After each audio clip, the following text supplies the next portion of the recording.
రైతులు పండించే ప్రతి గింజను కొనుగోలు చేస్తామన్నారు రాష్ట్ర మంత్రులు. వర్షాలతో పంట నష్టపోయిన అన్నదాతలను ఆదుకుంటామని చెప్పారు.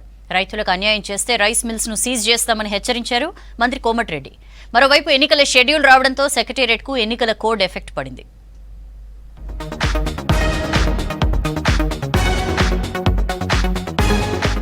యాసంగి సీజన్ ధాన్యానికి మద్దతు ధర ఇవ్వకుంటే చర్యలు తప్పవని రైస్ మిల్లర్లను హెచ్చరించారు రాష్ట్ర మంత్రి కోమటిరెడ్డి వెంకటరెడ్డి.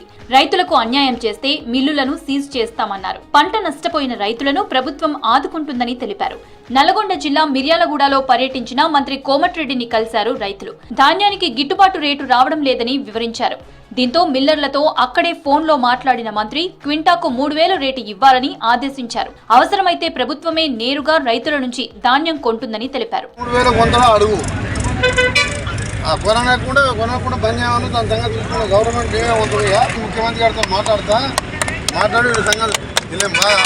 మిల్లర్స్ అంటే వాళ్ళు ఏమనుకుంటారంటే వాళ్ళ చేతులు అనుకుంటారు. రైతు 2,000 పెడితే పెట్టుబడి కాదు, ఇంకా ఎకరానికి 25,000 నష్టం వస్తుంది, వీళ్ళకి లాభం రాదు.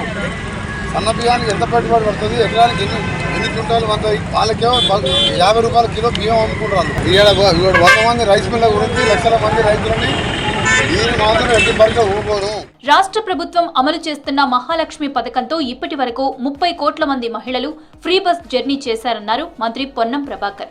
బండి సంజయ్ ని అధ్యక్ష పదవి నుండి ఎందుకు తొలగించారో చెప్పాలని చిట్ చాట్ లో ప్రశ్నించారు. బండి సంజయ్ అవినీతి పరుడు కాదన్న విషయం కిషన్ రెడ్డి చెప్పాలని నిలదీశారు.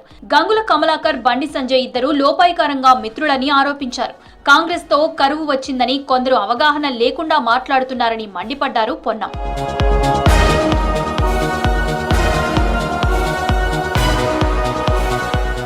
మెదక్ జిల్లాలో పర్యటించారు వైద్య ఆరోగ్య శాఖ మంత్రి దామోదర రాజనరసింహ. అల్లాదుర్గంలో శ్రీ వెంకటేశ్వర స్వామి దేవాలయ ధ్వజస్తంభం ప్రతిష్ఠ మహోత్సవానికి హాజరయ్యారు మంత్రి. ఆలయంలో ప్రత్యేక పూజలు చేశారు.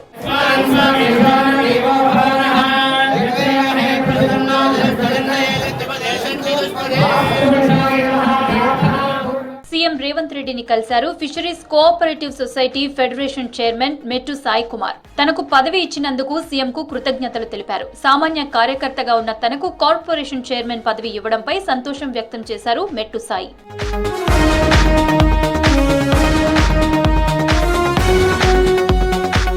సెక్రటేరియట్ కు ఎన్నికల కోడ్ ఎఫెక్ట్ పడింది. సెక్రటేరియట్ లోకి పబ్లిక్ ను అనుమతించడం లేదు. మంత్రుల ఛాంబర్ కి అనుమతి లేదంటున్నారు ఆఫీసర్లు. ఇప్పటికే ప్రజాపాలనకు తాత్కాలికంగా వాయిదా పడింది. కొత్తగా ఏ నిర్ణయం తీసుకునేందుకు అవకాశం లేదంటున్నారు అధికారులు.